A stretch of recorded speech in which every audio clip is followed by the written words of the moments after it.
Congress working committee यानी कि CWC की बैठक आमतौर पर पार्टी की रणनीति और आंदोलनों की रूपरेखा तय करने के लिए लगातार होती है, लेकिन इस बार बैठक का रंग कुछ अलग ही साफ तौर पर दिखाई दिया। शनिवार को हुई बैठक में बता दें कि राज्यसभा सांसद दिग्विजय सिंह के बयान ने न सिर्फ कमरे का माहौल गर्मा दिया बल्कि बाहर तक सियासी हलचल तेज कर दी। दिग्विजय सिंह ने कांग्रेस के भीतर संगठनात्मक कमजोरी और स्लीपर सेल की मौजूदगी का मुद्दा उठा दिया। उनका यह कहना था कि पार्टी आंदोलन की बातें तो करती है, लेकिन उसे जमीन पर उतारने के लिए मजबूत संगठन की कमी है। इसी बयान से शुरू हुआ विवाद बाद में कांग्रेस बनाम बीजेपी की जुबानी जंग में बदल गया। सीडब्ल्यूसी बैठक में सबसे पहले दिग्विजय सिंह ने अपनी बात रखी। उन्होंने खुलकर कहा कि कांग्रेस के भीतर संगठनात्मक कमजोरी साफ नजर आती है। दिग्विजय सिंह ने दावा किया है कि पार्टी के अंदर कई स्लीपर सेल सक्रिय हैं, जिन्हें पहचानने में उन पर कार्रवाई करने की जरूरत है। उनके इस बयान के बाद बैठक में मौजूद कई नेताओं के चेहरे गंभीर हो गए। दिग्विजय का कहना था कि न सिर्फ भाषण और प्रस्ताव पास करने से काम नहीं चलेगा, अगर कांग्रेस को बीजेपी जैसी मजबूत ताकत से मुकाबला करना है तो संगठन को जमीनी स्तर पर एक बार फिर से खड़ा करना होगा। इस बयान ने पार्टी के भीतर आत्ममंथन की बहस छेड़ दी।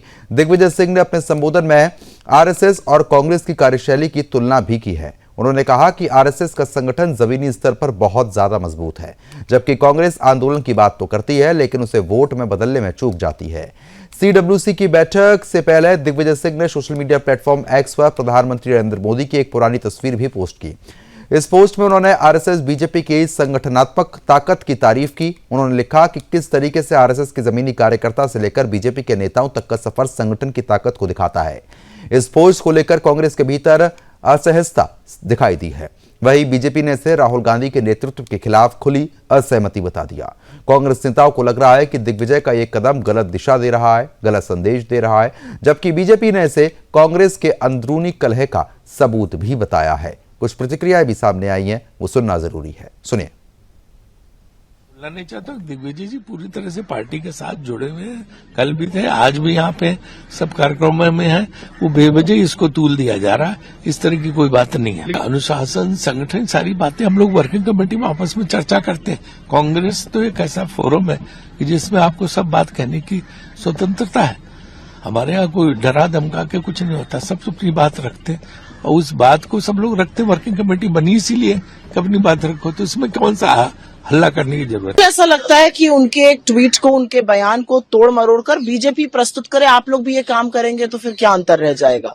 संघ जैसे नफरती संगठन से, जिसकी विचारधारा से प्रेरित होकर गोडसे ने इस देश के राष्ट्रपिता महात्मा गांधी को मार डाला, उससे हमें कुछ भी सीखने की जरूरत नहीं है। हम भारतीय राष्ट्रीय कांग्रेस हैं। हमने ब्रिटिश हुकूमत, उसके अन्याय, उसके शोषण के खिलाफ आजादी की लड़ाई लड़ी और इसको जन आंदोलन बनाकर लड़ा। हमने इस देश की तमाम कुरीतियों को समाप्त करने का काम किया है। हमें किसी से कुछ सीखने की जरूरत नहीं है। हम भारतीय राष्ट्रीय कांग्रेस हैं, लोगों को हमसे सीखना चाहिए। देखिए, स्वाभाविक है, अब वो तो सबसे कट्टर आलोचक रहे हैं भारतीय जनता पार्टी के, आरएसएस के, लेकिन आप वो कांग्रेस को, राहुल गांधी को देख करके अब उनको भी ये कहना पड़ रहा है कि अगर, और मैं समझता हूँ कि शायद राहुल जी की ओर ही उन्होंने देख करके इशारा करके कहा है कि अगर आपको बड़ा बनना है, नेता बनना है, तो थोड़ा संघ से सीखो, बीजेपी से सीखो, नरेंद्र मोदी जी से सीखो। तो मुझे लगता है कि अच्छा है, अगर कोई हमारी पार्टी से या राष्ट्रीय स्वयंसेवक संघ से अगर कोई प्रेरणा ले रहा है, तो मैं समझता हूं कि पूजनीय डॉक्टर हेडगेवार जी ने जिस संगठन को प्रारंभ किया था 1925 में, आज वो देश के हर लोगों के दिलों में या जुबान पर है। अब उसकी अच्छाई, अब जो घोर विरोधी रहे, घोर आलोचक रहे, उनको भी आप प्रशंसा करने से वो आप रोक नहीं पा रहे हैं। तो इसे आप समझ सकते हो, इसके काम की जो विशालता है, काम की जो देशभक्ति की जो एक उदाहरण है। तो आज दिग्विजय सिंह को भी उसकी लोहा मानना पड़ा है। और क्या। तो फिलहाल जिस तरीके से आपने सुना, प्रतिक्रिया का जो दौर है वो लगातार देखने को मिल रहा है। खास मेहमान अब हमारे साथ जुड़ेंगे, उनका भी रुख करेंगे और जानने की कोशिश करेंगे कि आखिरकार कांग्रेस में स्लीपर सेल कौन है, क्योंकि दिग्विजय सिंह की तरफ से जो बड़ी बात यहां पर कही गई है वो अपने आप में साफ तौर पर यह संकेत तो दे देती है कि कहीं ना कहीं अब कांग्रेस नेता भी लगातार ये मान रहे हैं कि आरएसएस के जितने भी सभी साथी हैं वो बहुत मजबूती के साथ लगातार आगे बढ़ रहे हैं। जमीनी स्थिति उन लोगों की बहुत मजबूत है, बीजेपी की जो रूपरेखा है वो बहुत ज़्यादा मजबूत है, लेकिन कांग्रेस के अंदर स्लीपर सेल काम कर रहे हैं और कांग्रेस को लगातार नुकसान भी पहुंचा रहे हैं। खास मेहमानों का रुख कर लेते हैं और ये जानेंगे कि आखिरकार कांग्रेस में स्लीपर सेल है कौन। रत्नाकर सिंह, बीजेपी प्रवक्ता। रत्नाकर जी, बहुत बहुत स्वागत है आपका। कांग्रेस प्रवक्ता है पंडित राज शर्मा जी। राज जी, आपका भी बहुत बहुत स्वागत है। अमनप्रीत कौर, सीनियर जर्नलिस्ट, हमारे साथ जुड़ रही हैं। अमनप्रीत जी, आपका भी स्वागत है। नीरज राय हैं, राजनीतिक विश्लेषक। नीरज राय जी, आपका भी बहुत बहुत मैं स्वागत करता हूं। और सबसे बड़ी बात यह है, सभी प्रवक्ताओं के साथ चर्चा को आगे बढ़ाएंगे, लेकिन सबसे बड़ी बात जो निकलकर सामने आ रही है वो ये आ रही है कि दिग्विजय सिंह जब बयान देते हैं तो वाकई में वो सोचने के लिए ये मजबूर कर देते हैं कि कांग्रेस के अंदर स्लीपर सेल कौन है, किस तरफ उनका संकेत था और आखिरकार वो क्या कहना चाह रहे थे। अगर गेस्ट हमारे साथ जुड़ गए हो उनको स्क्रीन पर एक बार लेकर आइए। रत्नाकर जी, मेरी आवाज पहुंच रही है? मेरी आवाज मिल रही है आपको? रत्नाकर जी, शुरुआत आप ही के साथ करूंगा। आखिरकार स्लीपर सेल कौन है और दिग्विजय सिंह क्या कुछ कहना चाह रहे थे? देखिए, दिग्विजय सिंह ने जो कहा है वो निश्चित रूप से एक आईना दिखाया है कांग्रेस पार्टी को, और कांग्रेस पार्टी को बताया है कि किस तरह से जो भारतीय जनता पार्टी है या संघ है उसमें कार्यकर्ताओं की किस तरह से वैल्यू है। मैं आपको बताना चाहूंगा भारतीय जनता पार्टी और कांग्रेस में क्या बेसिक अंतर है। भारतीय जनता पार्टी जो है वो सामूहिक लोगों की एक वैचारिक पार्टी है। उस संगठन में कार्यकर्ता जो है अपने आप को कभी भी देश और दल से छोटा मानता है। व्यक्ति से बड़ा दल और दल से बड़ा देश, इस परिपाटी से चलता है। लेकिन कांग्रेस पार्टी जो है वह पारिवारिक लोगों की एक स्वविचार वाली पार्टी है, जिसमें देश से बड़ा दल और दल से बड़ा व्यक्ति हो जाता है। व्यक्ति कौन? गांधी परिवार। अगर आप गांधी परिवार के खास हैं, आप गांधी परिवार के क्लोज हैं, तो आपको पीएम भी बन सकते हैं, आप मुख्यमंत्री भी बन सकते हैं, आप संगठन में भी कुछ बड़े पद हासिल कर सकते हैं। लेकिन ऐसा भारतीय जनता पार्टी में नहीं है। भारतीय जनता पार्टी में कर्मठ और कार्यशील कार्यकर्ताओं की पार्टी है, और यह विश्व की सबसे बड़ी पार्टी है। विश्व की सबसे बड़ी पार्टी बनने का कारण भी यही है कि जो देश सेवा की भावना लेकर चलता है, जो राष्ट्र की भावना लेकर चलता है, जो हिंदुत्व की भावना लेकर चलता है, जो राष्ट्र को अग्रणी बनाने की भावना को लेकर चलता है, वो सारे लोग भारतीय जनता पार्टी से जुड़े हैं। और यहाँ पे एक व्यक्ति को भी, एक चाय वाले को भी एक प्रधानमंत्री बनाया जा सकता है, एक साधारण से कार्यकर्ता भी मुख्यमंत्री बन सकता है, एक साधारण कार्यकर्ता देश का जो है वो राष्ट्रीय अध्यक्ष बन सकता है। ये दर्जनों उदाहरण उपस्थित हैं आज भारतीय जनता पार्टी में, जहां पे आप देख सकते हैं कि एक साधारण कार्यकर्ता पार्टी के शीर्ष जो है, चाहे प्रशासनिक हो, चाहे राज्य की सरकार में मुख्यमंत्री का पद हो, चाहे प्रधानमंत्री का पद हो, उस पे सब लोग आसीन हुए। ये सिर्फ संभव हो पाया है तो वह सिर्फ भारतीय जनता पार्टी में। वहीं अगर कांग्रेस पार्टी की बात कर लूं तो आज परिस्थिति क्या है राहुल गांधी की। राहुल गांधी जो है वो लीडर ऑफ अपोजिशन है, जो एक बहुत जिम्मेदारी वाला पद होता है। लेकिन प्रद्युम्न जी, मैं कहना चाहूंगा कि आज उनके नाम एक रिकॉर्ड बना है। वो लीडर ऑफ अपोजिशन होते हुए सबसे ज्यादा विदेश भ्रमण का भी रिकॉर्ड उन्हीं राहुल गांधी के नाम पे हुआ है। और लीडर ऑफ अपोजिशन की ये जिम्मेदारी बनती है कि जब भी वह भारत देश के बाहर जाए तो वह भारत के रिप्रेजेंटेटिव के तौर पे अपने आप को प्रदर्शित करे, न कि उनके साथ खड़े होकर अपने आप को दर्शाए जो भारत विरोधी बयान देते हैं या भारत विरोधी क्रियाओं में संलिप्त हैं। उनके साथ खड़े होकर के और भारत के ऊपर क्रिटिसाइज करते हैं और कहते हैं कि भारत में लोकतंत्र खत्म हो गया है, भारत में व्यक्ति की आजादी खत्म हो गया है। वह व्यक्ति कहता है जो आए दिन तथाकथित एटम बम और हाइड्रोजन बम, सुतली बम। ठीक है रत्नाकर जी, मैं आऊंगा आपके पास। पंडित राज जी का रुख कर लेते हैं, क्योंकि राज जी बेहतर बता पाएंगे। और कहीं ना कहीं अब जो स्थिति है राज जी, वो तो ऐसी देखने को मिल रही है कि बताइए क्या दिन आ गए हैं, इतने बड़े नेता को बीजेपी की और आरएसएस की तारीफ करनी पड़ रही है। आप तो गाली दिए नहीं थकते हैं और आप ही के नेता आप तारीफ कर रहे हो और ये तक कह दी कि साहब आरएसएस तो बहुत मजबूत स्थिति में है और हमारे अंदर ही स्लीपर सेल है। बताइए राज जी। ना देखिए, सबसे पहले तो मैंने आपने पूछा थोड़ा रत्नाकर भाई को भी संशोधन कर दूं। ये यहाँ पे इस तरह बोल रहे थे जैसे कि इन्होंने हमें पूरी हलवा लेके किसी रैली में बुलाया होगा। मैं पहले एक बात बताता हूँ, पहले आप सुन लीजिए, फिर मैं आपको टोकना शुरू कर दूंगा। अगर आपने टोक दिया मैं टोकता रहूंगा आपको। राहुल गांधी जी जब भी जाते हैं किसी सरकारी यात्रा में नहीं जाते, आपके नेता को किसी विश्वविद्यालय ने नहीं बुलाया। मुझे गर्व होता कि आपके नेता मेरे देश के प्रधानमंत्री को कोई विश्वविद्यालय में अपने यहां बुलाता कि कुछ कह दो। अब ये मैं नहीं जाऊंगा वो नहीं बुलाते क्यों नहीं भारत की बुराई करके आते हैं राहुल जान। अब एक तो क्या प्रवक्ता आपको समझ लूं प्रद्युमन भाई, फिर आप ही का जवाब दे। नहीं, बात क्या तो आप अब अंग्रेजी देखिए, नहीं जो बात है समझते? वो तो कही जाएगी। अरे सुन तो लो। अच्छा मैं भी तो कहूं। अच्छा मुझे बिल्कुल कहने कहिए का आप। अधिकार है नहीं है। भारत की क्या बुराई करे कहते हैं? आपके अंदर मैं पिछले कई दिनों से एक हिम्मत नहीं पा रहा हूं कि आप सिर्फ एक बार कह दो कि ये सांपों का देश नहीं है। प्रधानमंत्री ने गलत कहा था 2014 से, आप 14 से पहले की पैदाइश हैं। कह दें कि प्रधानमंत्री ने गलत कहा था कि 2014 देखिए ना, मुद्दे पर बात करते हैं ना। अब कौन क्या कह रहा है, बात इस पे होनी चाहिए कि आपके इतने बड़े नेता जब ये कह रहे हैं कि स्लीपर सेल हमारे पास ही मौजूद है, कांग्रेस में मौजूद है, वो ये कह रहे हैं कि आरएसएस तो बड़ा मजबूत है, बीजेपी बहुत मजबूत है, हमारी स्थिति कमजोर है, उस पर बात करिए ना।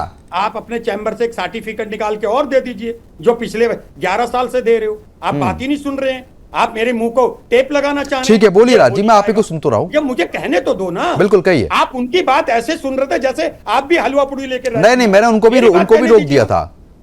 बताइए। नहीं, रोका नहीं, गलत बात। जब मैं कह रहा हूं मेरी बात के बाद बोलना। ठीक है, बोलिए। हम भी पढ़े लिखे हैं भाई, बहुत पढ़े लिखे। मैं सिर्फ इतना कहना चाह रहा हूं, खुदा जब हुस्न देता है नजाकत आई जाती है। आज आप सरकार में सारे दिख रहे हैं, सारे ही मजबूत दिख रहे हैं। अच्छा ये भी बात सही है, हमें झूठ बोलने की कोई जरूरत नहीं है, और जब तो वैसे भी जरूरत नहीं पड़ती जब ठीक सामने भारतीय जनता पार्टी का कोई भी रिप्रेजेंटेटिव बैठा हो। आप ये बताइए, अगर आज सरकार में भारतीय जनता पार्टी आई, कुछ तो कमियां रही होंगी हमारी, कुछ तो कमजोरियां हमारी रही होंगी ना, तभी तो ये सरकार में आए। लेकिन अफसोस की बात है, क्या आपने सोचा था कि 2014 में जो लड़का इनको चुनेगा, जो सनातन धर्म का खास तौर से जो वोट देगा, उसको यह एहसास होगा कि चुनने के बाद प्रधानमंत्री ही सनातन धर्म के लिए एक दीमक की तरह बन गए? क्या आपने सोचा था, क्या फौजियों ने सोचा था कि हमारी सादत का पहला वोट प्रधानमंत्री को दिया गया, उसके बाद भी हम सुरक्षित हुए, मेरी देश की बेटियों का सिंदूर उजड़िया? क्या आपको ये उम्मीद थी प्रद्युमन भाई कि जिस 18 साल के लड़के ने पहली बार वोट दिया था अपने रोजगार के लिए, उसे रोजगार मिल गया? अब इससे आगे चलता हूं मैं आपको, जो मेन मुद्दा है। क्या दिग्विजय सिंह साहब ने कहा? यह ऐसा बयान नहीं था कि आप लोग रत्नाकर साहब पूरी छोले लेके कूदो, इस डाली से उस डाली, उस डाली से इस डाली। यह जरूरी नहीं था। उन्होंने एक अपनी राय दी। मुझे भी लगता है, मैं भी आज स्थापना दिवस बना के आया, मैंने कहा कि हम लोगों को कड़ी मेहनत करनी चाहिए। इसका मतलब ऐसा नहीं कि हम मेहनत नहीं कर रहे। राय देना और दूसरे पक्ष की तारीफ कर देने में बड़ा फर्क होता है ना। स्लीपर सेल तक की राय सही थी। एक मिनट तो याद करिए ना, जब अटल बिहारी वाजपेयी जी ने सदन पे कहा था इंदिरा गांधी जी के लिए, ये दुर्गा है, ये चंडी देवी है। ये सदियों से चला आ रहा है कि हम सदन में विपक्ष और पक्ष हैं, लेकिन अब चलने लगा 2014 से। प्रद्युमन अरे भाई, बड़ी बात यह है कि जिसको कांग्रेस के सभी नेता गाली बकते हैं, और साफ तौर पर आप ये लोग कितना भला बुरा बोलते हैं सबको पता है। जब उसी दल की तारीफ आपके नेता कर देते हैं, तो अब कहां से आप प्यार मोहब्बत से उसको डिफेंड कर रहे हैं? तो गाली तो बता दो प्रद्युमन भाई, आप इनके एडवोकेट बन गए हैं। अगर आप भारतीय जनता पार्टी के वकील बन के मेरे से बात करेंगे तो मुझे लगता है आप सबके दायरे में आ जाएंगे। अपने किरदार को आपको जिंदा रखना है। ये तो प्रवक्ता भेजे गए हैं उल्टा बोलने, आपको नहीं बोलना है। आपको अनबायस होके बोलिए। आप कह रहे गाली देना है, मैं आपके चैनल से आप ही के माध्यम से पूछना चाहता हूं, 2 गालियां बताएं। गाली किसे कहते हैं? गाली देने में अपशब्द भी तो होते हैं ना, बुरे भले शब्द भी तो होते हैं। आप कितना कुछ बोलते हैं आरएसएस को लेकर, बीजेपी को लेकर। अब जब आप ही के नेता तारीफ कर देते हैं कि उनकी मजबूती आप देखिए, एक तरफ तो आप लोग ये कहते हैं कि साहब कोई मजबूती नहीं है आरएसएस की, अब आपके नेता मजबूती की तारीफ करते हैं तो आप उस पर अब इस तरीके की बात करते हैं। इस देश को बीजेपी बर्बाद नहीं कर रही, आप जैसा मीडिया कर रहा है। बिल्कुल, बीजेपी सब देश को चुनाव आयोग, मीडिया, कांग्रेस सिर्फ इसी पर आती है। अरे मैं एक अलगाव चलाऊंगा, याद रखना, आप जैसे मीडिया के खिलाफ चलाऊंगा। ये मेरा किरदार है जिंदा। आप जैसे मीडिया को इस देश से बचाना, हमारी जैसी मीडिया है जब तो ऐसे मुद्दे उठ के सामने आते हैं, वरना तो ये मुद्दे कहां दब जाए पता भी नहीं लगेंगे। एक दिन आप उल्टा बोलोगे, एक दिन आप बीजेपी को कोसोगे। तारीख समय रहे, मेरी एक उम्र है, मेरी दुनिया को देखा, मैं सच बोलता हूं, मुझे नहीं झूठ बोलना है, मेरा किरदार जिंदा है। आप एक बात बता दीजिए, बस इतना सा तो पूछ रहा ना, सारे, अरे यही माफी मांग लूंगा। क्या आप अपने आप में 2014 से पैदा हो पहले, क्या आप ले देंगे 2014 से पहले, 2014 के बाद की बात करते हैं, लेकिन जो मजबूती की बात हुई है, जो स्लीपर सेल की बात हुई है, उस पर बात करने से क्यों बचते हैं? कौन है स्लीपर सेल? किस पे निशाना साधा गया था, बताइए। बात करने के लिए यही लोग आपके पीछे पड़े। ठीक है नीरज जी, मैं आ रहा हूं आपके पास। ठीक है, से ज्यादा आपसे खतरा इस देश। बिल्कुल बिल्कुल, मैं आ रहा हूं आपके पास। नीरज जी, एक तरफ तो अब साफ तौर पर देखिए, पंडित राज जी ने पूरी दिन दुनिया देखी है, अच्छा खासा लंबा चौड़ा अनुभव वो रखते हैं, लेकिन ये बोलने से बचते हैं कि कांग्रेस में कौन है स्लीपर सेल। किसके लिए बोल रहे थे दिग्विजय सिंह? और जो मजबूती की तारीफ उन्होंने कर दी है, वो अपने आप में बहुत बड़ी बात है। राजनीति में अक्सर ऐसा देखने को मिलता नहीं है। नहीं, इस चीज को जो है प्रद्युम्न भाई दूसरी तरफ ले जाया जा रहा है। अगर सही मायने में कहें तो आज कल जो बोला है इन्होंने, दिग्विजय सिंह जी ने, पहली बार दिग्विजय सिंह ने एक अच्छी बात बोला है, जिससे कि कांग्रेस 2014 के बाद से जितने कमजोर स्तर पे आती जा रही है, उसको मजबूत कैसे किया जा सके, उस पर बोला है। नहीं तो यही दिग्विजय सिंह जी है, या इसमें तमाम 3-4 ऐसे नेता हैं, नाम नहीं लूंगा, कुछ न कुछ ऐसे बयान दे देते हैं जिससे कि कांग्रेस की किरकिरी होती है। लेकिन आज पहली बात कांग्रेस को मजबूत करने के लिए और स्लीपर सेल की बात किया है। यह करीब लगभग हम 2019 से हम अन्य चैनलों पे बोलते भी आ रहे हैं इस चीज को लेकर। और रही बात भारतीय जनता पार्टी को वाहवाही लेने का, तो भारतीय जनता पार्टी को अगर देखा जाए तो बिना तेल का पकौड़ी छानने में भारतीय जनता पार्टी लगी हुई है, और इनके बयान से और भाजपा और आरएसएस के तारीफ करने से कोई लेना देना नहीं है। उसका मैं समझा दे रहा हूं, रत्नाकर भाई भी बोल रहे थे, उसका उनकी भी बातों को मैं बोलूंगा। जो फोटो शेयर करने की बात चल रही है कि अडवाणी जी के आगे मोदी जी बैठे हैं, उसको लेकर चला गया जनसंघ और संघ और बीजेपी की तारीफ चल रही है। आपको याद होगा प्रद्युम्न भाई कि अभी 1-2 साल पहले भी यह चीजें चल रही थी। 2014 से 19 के बीच में भी वो फोटो सोशल मीडिया पे चलता रहा, और दिग्विजय सिंह ने एक सकारात्मक पहलू को दर्शाते हुए और संघ, बीजेपी और मोदी जी की इज्जत करते हुए सकारात्मक लिखा है। लेकिन उस सोशल मीडिया पे चलता था कि मोदी जी को लेकर आए अडवाणी जी, उनके आगे बैठते और आते ही अडवाणी जी को कट कर दिए। यह भारतीय जनता पार्टी का चाल चरित्र चेहरा हो गया है, यह भी चल रहा था। लेकिन इसको दूसरी तरफ से लेकर चला जा रहा है। अभी बातें स्लीपर सेल की चल रही है।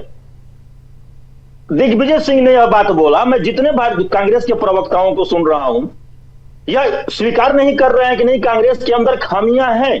खामियां क्या है? संगठन की मजबूती नहीं है, और उसको मजबूत करने का प्रयास हम लोग कर रहे हैं। दिक्कत इसमें यही हो जाती है, और ये सभी लोग कांग्रेस को और नेताओं को डिफेंड करने पे लग गए हैं और भारतीय जनता पार्टी को मुद्दा दे रहे हैं। दूसरी तरफ आइए, जो चीजें अगर ये लेके चल रहे हैं, भाई आप स्वीकार करो ना कि मेरे अंदर गलती है। भारतीय जनता पार्टी आखिरकार मजबूत क्यों है?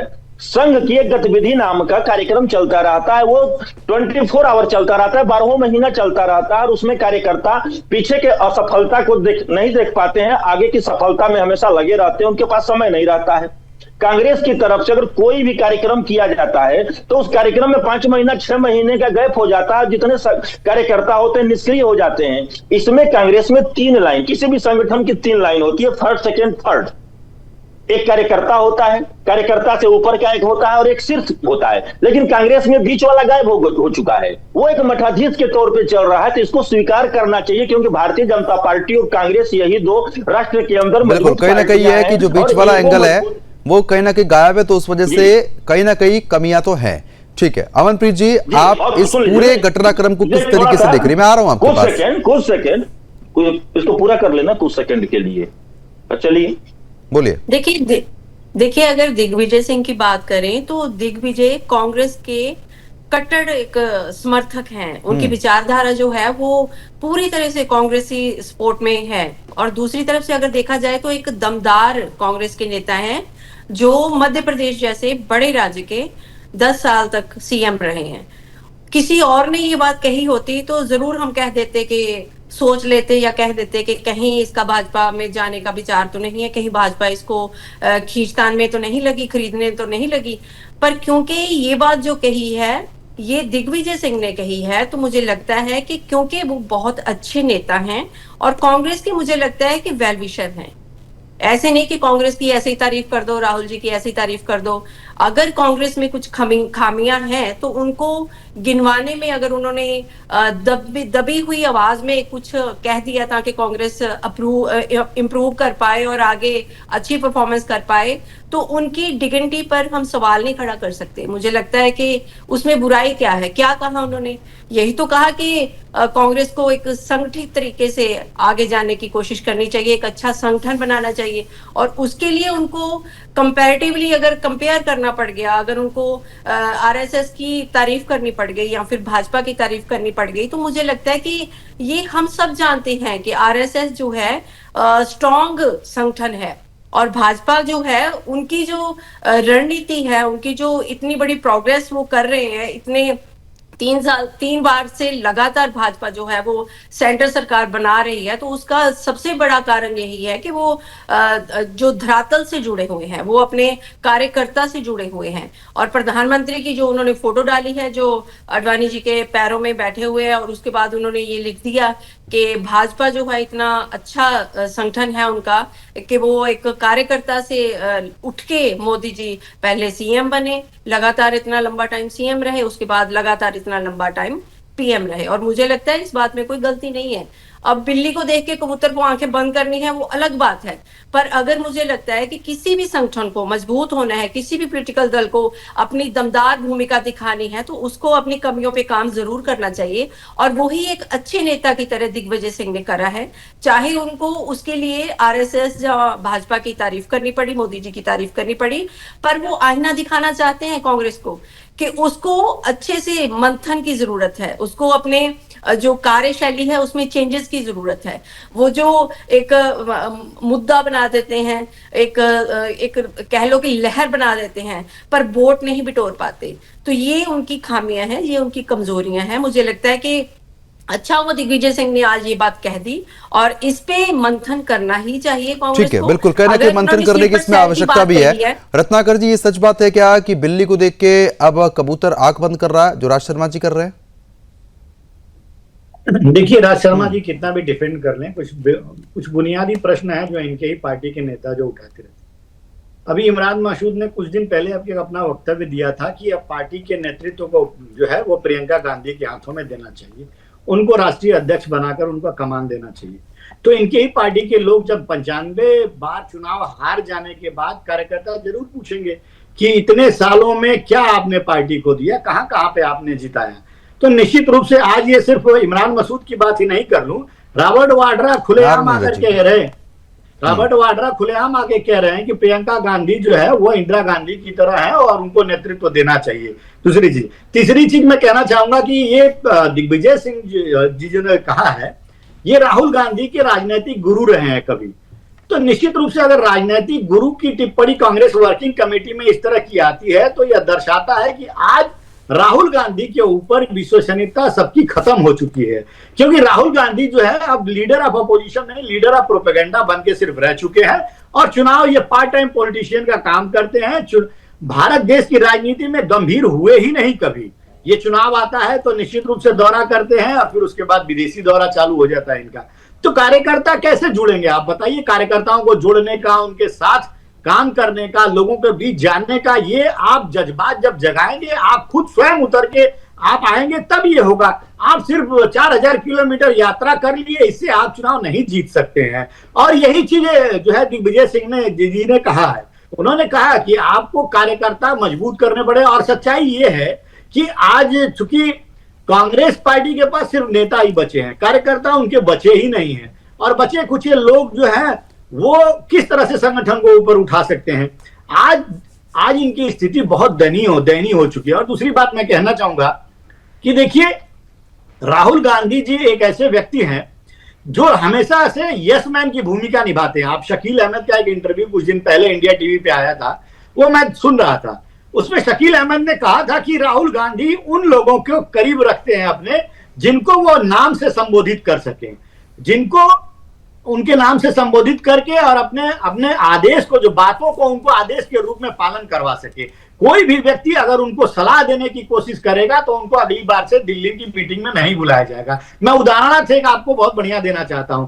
उड़ीसा के वरिष्ठ नेता जो है मोहम्मद मुकीम, उन्होंने एक पत्र लिखा पार्टी अध्यक्ष खड़गे जी को लिखा और सारी स्थिति परिस्थिति बता दी कि किस तरह से कार्यकर्ताओं का मोराल जो है वो बिल्कुल डाउन है, और नेतृत्व के ऊपर प्रश्न चिन्ह खड़ा किया उन्होंने और कहा कि हमें नेतृत्व परिवर्तन करके और पार्टी को संगठित करके ऊपर उठाना चाहिए। अब कोई इस तरह की बात करता है तो निश्चित वो पार्टी हित में बात करता है, लेकिन उस वरिष्ठ नेता को जो उड़ीसा का है मोहम्मद मुकीम, उसको जो है इन लोगों ने बर्खास्त कर दिया। अब ये दर्शाता है कि आप जो लोग पार्टी हित में बात करते हैं, बिल्कुल कहीं ना कहीं अपने से ऊपर नहीं जाने देते हैं राहुल गांधी, ये आप साफ तौर पर कह रहे हैं। ठीक है राज जी, अब बात यह है कि चलिए तारीफ तक समझ लेते, लेकिन फोटो भी पोस्ट कर दिया गया, खुल कर तारीफ हो रही है। मुझे तो नहीं लगता कि दिग्विजय सिंह पार्टी चेंज करने वाले नेताओं में से हैं, लेकिन फिर भी तारीफ कर रहे हैं, तो कुछ तो बात होगी आरएसएस और बीजेपी में, बताइए। नहीं देखिए, मैंने पहले भी कह दिया, अगर ये सरकार में आए हैं तो कुछ इन्होंने काम मेहनत करी होगी, ये सरकार पे आ गए, हमारी मेहनत की कोई कमी रही होगी, इसमें कोई बात नहीं है। लेकिन जैसे ये बार बार रत्नाकर जी कहते हैं, रत्नाकर जी ये बता दीजिए, आज मैं सुन रहा था, आज मैं तैयार हो रहा था, मुझे कहीं जाना था, तो मैंने देखा कि मेरे देश आपके नेता, मेरे देश के प्रधानमंत्री, उन्होंने तो बिल्कुल कैप्चर कर लिया पूरे हिंदुस्तान को। सारे आपके मुख्यमंत्री कोई काम नहीं कर रहे थे, कोई काम नहीं कर रहा था, बच्चे बैठाल दिए और वो बड़े उससे पता है कौन क्या कह रहे थे। यार आप इसमें नहीं कमियां उतारते हो प्रधानमंत्री की, कि 1 घंटा पूरे देश की सरकार को और बच्चों को आप सीमित करके रख देते हो। और ऐसी मन की बात से क्या फायदा मिल रहा है, मुझे एक बात बता देना, मन की बात से क्या फायदा मिल रहा है। अच्छा राजीव, आपको बस एक बार टोकना चाहूंगा, माफी के साथ टोकना मन की बात सुन लो। नहीं राजीव, मैं आपको एक चीज में टोकना चाहूंगा और मैं रत्नाकर जी से पूछना चाहूंगा कि बात दिग्विजय सिंह की हो रही है और ले दे के कांग्रेस के पास सिर्फ अमित शाह और प्रधानमंत्री नरेंद्र मोदी, ये 2 लोग ही बचे हुए हैं क्या? जब ये राहुल जी के लिए और किसी पे कोई बात नहीं होगी? राहुल गांधी जी का तो यहाँ पे जिक्र ही नहीं हुआ है, राहुल गांधी का तो जिक्र ही नहीं हुआ यहाँ पे। अभी बात तो ये हो रही है दिग्विजय सिंह के जो बयानबाजी हुई है उस पर बात करेंगे ना। जब ये राहुल जी की बात करेंगे मैं प्रधानमंत्री की बात करूंगा, जब ये सोनिया गांधी जी की बात करेंगे मैं अमित शाह की बात करूंगा। मुझे किसी बात का डर नहीं है, मैं कोई डकैत नहीं हूं, चोर नहीं हूं, मुझे किस बात का डर है? आपने क्यों नहीं कहा था कि राहुल जी की बात नहीं हो रही? जो नेता आता है राहुल जी, अरे राहुल जी के बैठा दो नेता को, कराइए आप डिबेट, पक्ष के नेता और विपक्ष के नेता की कराइए डिबेट। यार जबरदस्ती की बात है, आप जो चाहे मैं वो कहूंगा नहीं कहूंगा, और आप बराबर का वो करा करिए। आप प्रद्युमन भाई नहीं राज जी, मैं आपको पूरा टाइम देता हूं, मैं पूरा टाइम देता हूं। चलिए ठीक है, मैं माफी के साथ आपको रोकना चाह रहा हूं, मैं तुरंत आप ही के पास आऊंगा और पूरी आप ही की बात को सुनूंगा, पूरी आपकी बात सुनी जाएगी। मेरा ये कहने का मतलब है कि जब आप, मैं दिग्विजय सिंह से दाएं बाएं नहीं भागूंगा। यहाँ राहुल जी की तो हो नहीं रही थी, जब ये राहुल जी की करेंगे मैं प्रधानमंत्री करूंगा, क्योंकि मैं उनकी कमियां जानता हूं ना। मेरा देश कहाँ है ना, मैं हवाई यात्रा नहीं करता हूं, रोड पे चलता हूं, मुझे पता है ना क्या है, मगर एक एजेंडा चल रहा है। आज जब देखिए, जब आज आपके पास सत्ता है, ये तो मैं मानूंगा कि कुछ कमियां हमारी होंगी भाई, वो मैं कह रहा हूं, मैं मेहनत नहीं कर पा रहा ऐसी। अगर मैं राहुल जी के 10% की मेहनत कर लूं, हमें सत्ता से आने से कोई रोक नहीं पाता है, इसमें क्या बात है। और आज दिग्विजय साहब ने अगर कही तो उनकी बात पे ये बवाल क्या करना है। अब मुझे तो ये लग रहा है यहाँ पे भारतीय जनता पार्टी के प्रवक्ता एक ऐसी ननन की तरह बन जा रहे जो 2 भाइयों की बीवियों को रहना ही नहीं देना चाहती। तो देखिए ना राजीव, सास कभी सास अपने बहू नहीं, अब ये आपने कभी एग्जाम्पल के तौर पे देखा है कि सास कभी तारीफ कर दे रही है, आप ननद की बात कर रहे हैं। अब सास ने तेरी बड़ी तारीफ कर दी तो कहीं ना कहीं बात तो उठेगी ना उस पर। तो आपको अच्छा एक और बात, चैरिटी बिगिंस एट होम, हम जाने खुशियां मेरे घर की पहले होंगी तब आपकी, हमें पता है पार्टी कैसे चलाना है। आप झूठे मन से यहाँ क्या कह रहे हैं, आप चाहते हैं। और एक और बात, आप ही ने नारा दिया था कांग्रेस मुक्त, मेरे भाई कांग्रेस युक्त है। जिस दिन उनका मन फिर गया, रत्नाकर भाई आप भी झंडा बदलोगे। ये बात तो आप ऐसी करते हैं कि बस 10% की मेहनत हमें करनी है और जिस दिन हमारा मन फिर गया, आप ऐसी बातें करते हैं राज जी। कभी कभी ये बच्चे नहीं होते स्कूल में कि 10th के बोर्ड आ रहे हैं लेकिन साहब पढ़ना नहीं है, अब जानबूझ के नहीं पढ़ेंगे, फिर कहेंगे हम फेल हो गए। ये वही चश्मा है जो, ये वो वाली स्थिति आप लोग कर देते हैं। ये वही चश्मा है जो बेसिक शिक्षा को नहीं देख पा रहा, सिर्फ राहुल जी यात्रा करते हैं उन्हीं को देखते हो। जिस दिन मैं फिर कह दूंगा, मैं कह रहा हूं देश आपको देख रहा है, ये बोले तो अच्छी बात है, आपको देखो कहां लगता है। आप नहीं चाहते मैं मोदी जी के लिए कुछ बोल दूं, आप नहीं चाहते, पर राहुल जी को कोई गाली बकता रहे। आपने कहा बताइए राहुल जी को कितनी गाली बकते हैं ये, तब शर्म आई हो है ना आपको, बताओ। सोनिया जी को गाली देते हैं, प्रद्युमन भाई शायद शर्म आई होगी, थोड़ी सी निक्की सी आई होगी शर्म है। हाइब्रिड बछड़ा कह दो। अच्छा एक और बात मैं तो इन्हीं से कहता हूं, मैं बहुत खुश होता हूं। कहाँ का किधर किधर घूमते रहते। अरे छोड़िए, आप सिखाओगे हमें ना, आपका नेता पढ़ा लिखा ना आप हमें सिखाओगे। अरे आप लोग तो बहुत पढ़े लिखे, लेकिन आपकी पढ़े लिखे वाली बातें हमने सुनी और देखी है ना। अभी ये दिखाए मार्कशीट, अभी दिखा दूंगा। चलिए ठीक है, अब मार्कशीट दिखाने से कुछ नहीं होगा ना। आपके दल के नेता आरएसएस की, बीजेपी की तारीफ कर देते हैं और कह देते हैं हमारे अंदर ही स्लीपर सेल बैठे हुए हैं पार्टी के अंदर। उस बयान से आप लोग बचते हैं, उस बड़े बयान को आप अहमियत ही नहीं दे रहे हैं बिल्कुल भी। ठीक है, राजनीतिक विश्लेषक लगातार बने हुए हैं। नीरज जी, इस बयान की कितनी महत्वता आप समझ रहे हैं? क्योंकि राज्य ने तो इस बयान को बिल्कुल सिरे से निकाल दिया कि चलिए ठीक है, कह दी तो कह दी। अब नहीं, गलत बात किसने कही, कह दी तो कह दी। मैंने कहा आपसे यहाँ कांग्रेस की बातें चल रही है, कांग्रेस से ज्यादा मैंने बोल दिया तो पहले ना कि बिना तेल का पकौड़ी छान रही है भारतीय जनता पार्टी। भाई नैतिकता के आधार पर अगर देखा जाए तो कोई भी संगठन होता है, जो बेहतर संगठन होता है उसकी चर्चा अगर करी जाती है। अमरप्रीत जी ने भी वही बातों को बोला, लेकिन मैं रत्नाकर भाई की बातों को पिछली बार भी अपने बोलने में बोलना चाहता था, लेकिन आपने बात काट दिया था। राहुल गांधी, अगर कांग्रेस में कोई बातें होती है तो उसकी जिम्मेदारी राहुल गांधी लेते हैं, और भारतीय जनता पार्टी में कोई बात होती है, अगर कोई गलत चीजें होती है तो उस पर ले लेते हैं, क्या कहते हैं, मोदी जी तो लेते नहीं है।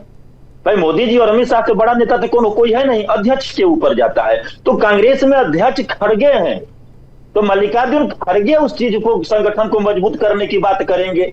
अगर आप भारतीय जनता पार्टी की बात करते हैं तो सिरे से हो सकता है कांग्रेस के लोग न गिना पाए, लेकिन रत्नाकर भाई मैं आपको आज से नहीं, 6 अप्रैल 1980 से जब से भारतीय जनता पार्टी बनी है तब से साल दर साल तमाम नेताओं की पूरी चिट्ठा आपको मैं बताने के लिए तैयार पड़ा हूं। और आज जो भारतीय जनता पार्टी कांग्रेस युक्त हो चुकी है, भारतीय जनता पार्टी के प्रद्युम्न भाई जो आम कार्यकर्ता हैं, जो दरी बिछाकर जो बैठे हुए हैं और चले हुए हैं और संगठन को मजबूत करते हैं, उनके दर्द को समझने वाला भी कोई चाहिए। अरे मानता हूं कि आपके देश में सरकार है, कई प्रदेशों में 2 दर्जन लगभग प्रदेशों में भी आपकी सरकार है, उन कार्यकर्ताओं की आप इधर से उधर कर देते हैं और सिर्फ एक टारगेट बैठा कर ले चलते हैं, नैरेटिव सेट कर लिया है कि विपक्ष को हमें उल्टा सीधा बोलना है और अपना टेलर टाइट करना है, तो नहीं होता है। रत्नाकर भाई बहुत अच्छा लगता तब जब आप अभी नवीन जी जो, चलो ठीक है, आप कहाँ नितिन नवीन,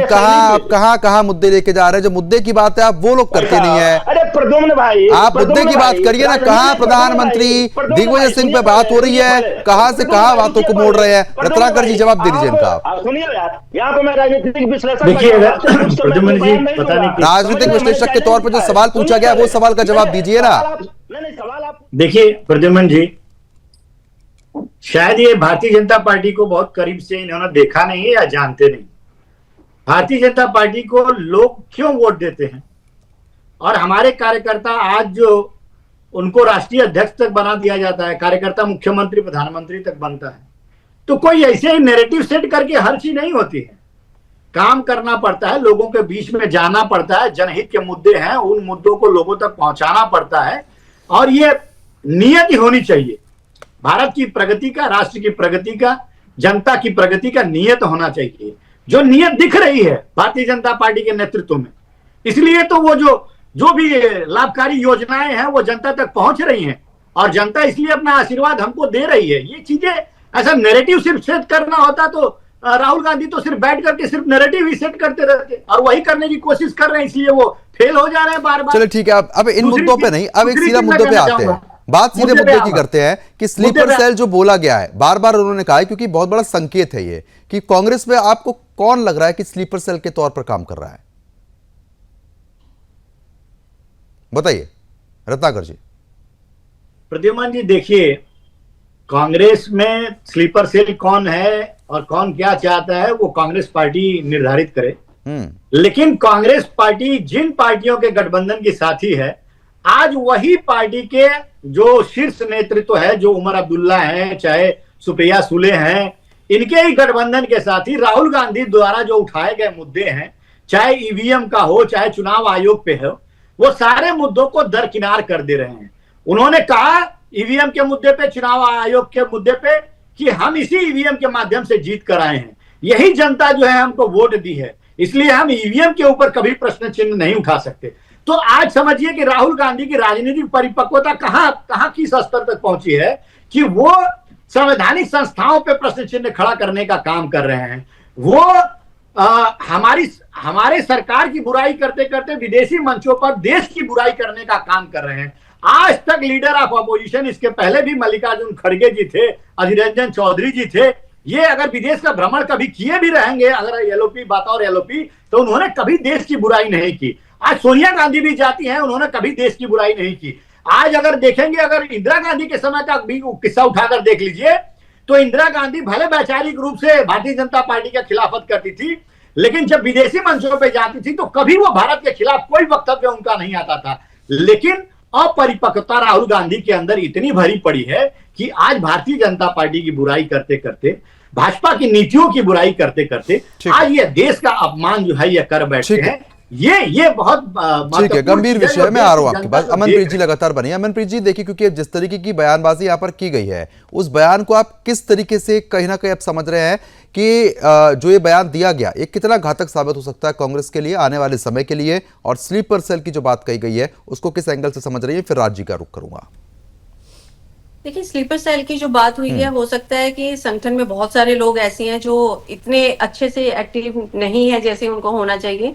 अगर बयान की बात करें तो हो सकता है कि जैसे इन्होंने पहले बयान दिया है, ऐसे ही तारिक अनवर ने भी बयान दिया था, उन्होंने भी ऐसे ही बोला था कि कांग्रेस को आरएसएस की तरह एक संगठन की जरूरत है। तो इसका मतलब ये नहीं है कि आरएसएस जैसा ही उनको संगठन बनाना है। उन्होंने सिर्फ एग्जांपल दी है कि जैसे आरएसएस एक संगठन है, और जैसे मोदी जी ने भी लाल किला से एक बार बोल दिया था कि सबसे बड़ा एनजीओ है वो, उसमें कोई रजिस्ट्रेशन नहीं है, फिर भी उसके साथ बहुत सारे संघ सेवक जो हैं वो जुड़े हुए हैं। और प्रधानमंत्री ने अपने आप को भी आरएसएस का संघ सेवक ही बताया था। तो ऐसा है कि संगठन की जरूरत तो है। अगर इनमें बात करें, रिफॉर्म तो कांग्रेस में चाहिए। अगर वो अपने धरातल से उठ के आगे नहीं आएगा, अपनी कमजोरियों पे काम नहीं करेगा, तो वो आगे भी सक्सेसफुल नहीं हो पाएगा। आप ये देखिए कि ये कोई आम आदमी पार्टी नहीं है कि 10-15 साल पहले बनी हुई पार्टी है। ये 1885 में कांग्रेस बनी थी और 140 साल हो गए हैं। सीडब्ल्यूसी की जो मीटिंग हुई है वो इसी के मद्देनजर थी। और आप ये देखिए कि अगर इग्नोर करने की बात आती है या फिर लाइटली लेने की बात आती है, तो इस बार भी सीडब्ल्यूसी की मीटिंग हुई है तो प्रियंका गांधी उसमें मौजूद नहीं थी। ऐसे ही कभी कभी होता है कि बहुत अहम मुद्दा होता है, उसको लेके कोई प्रेस कॉन्फ्रेंस हो रही होती है, मीटिंग हो रही होती है, और उसमें कभी राहुल गांधी नहीं है, कभी प्रियंका गांधी नहीं है, कभी सोनिया गांधी नहीं है। तो ऐसे ही है कि अगर आरएसएस जैसे मजबूत संगठन है उसको फॉलो करते हुए भाजपा जो है अपने आप को मजबूत करते नजर आ रही है, तो इन नेताओं ने, जब दिग्विजय सिंह ने भी यही स्टेटमेंट दी है कि कांग्रेस ऐसे ही काम करे जैसे भाजपा काम करती है, 24/7 एक्टिव रहती है, हर मुद्दे पे हर मुद्दे को सीरियसली लेती है। तो वो चुनाव के अगर किसी स्टेट में हो रहे हैं तो भी, अगर नहीं हो रहे हैं तो भी वहां पे प्रॉपरली एक्टिव रहती है, और अपने जो कार्यकर्ता रहते हैं उनसे प्रॉपरली जो है उनका फॉलो अप रहता है। जमीन पे क्या हो रहा है उसके ऊपर उनकी नजर रहती है। शायद इसीलिए इतनी कम सीटें थी उनकी संसद में, और आज मुझे लगता है मैक्सिमम स्टेट्स में उनकी सरकार है, और तीसरी बार आपको पता है कि प्रधानमंत्री भी कुर्सी संभाले हुए हैं। तो यही चीज है, कांग्रेस अगर अपनी खामियों पे काम नहीं करेगी, अगर अपनी कमजोरियों पे काम नहीं करेगी, तो मुझे नहीं लगता वो इतनी पुरानी पॉलिटिकल दल होने के बाद, ठीक है, कहीं ना कहीं जो पुराना नुकसान है और नई चीजें जो निकल कर सामने आ रही है वो जांच का और सोच का विषय हो जाती है। राज्य बताइए आप। नहीं, मैं एक बात कह रहा कि अभी रत्नेश भाई एक बात कह रहे थे कि लीडर ऑफ अपोजिशन अपरिपक्व है।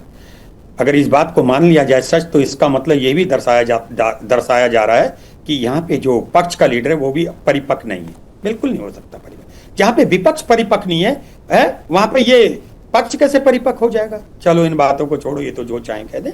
मगर ठीक है, जो मेरा बार मैं अब आ रहा हूँ दिग्विजय सिंह साहब की, उसमें दिग्विजय साहब की जो बात है वो हो सकता है उनकी पीड़ा भी हो सकता है। अच्छा, वो बड़े नेता हैं, उनके लिए ज्यादा कुछ बोलना भी अच्छा नहीं लगता।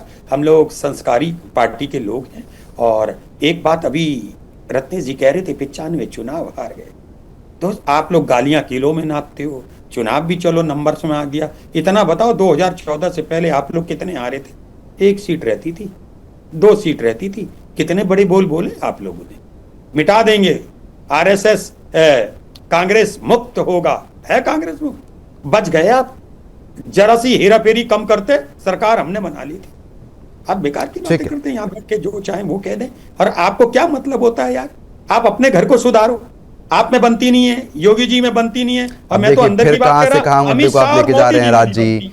चलिए ठीक है, अब समय कम है। आप सभी मेहमानों का बहुत बहुत शुक्रिया हमारे साथ जुड़ने के लिए, इस मुद्दे पर विस्तार पूर्वक चर्चा करने के लिए। तो फिलहाल जिस तरीके से आपने देखा, जहां पर दिग्विजय सिंह की तरफ से साफ तौर पर बड़ी बात कही गई, कहा कि कांग्रेस में स्लीपर सेल है, सुधार की जरूरत है। अब किस पर उनकी तरफ से निशाना साधा गया है, ये फिलहाल आने वाला वक्त बताएगा। अभी के लिए सिर्फ इतना ही। नमस्कार।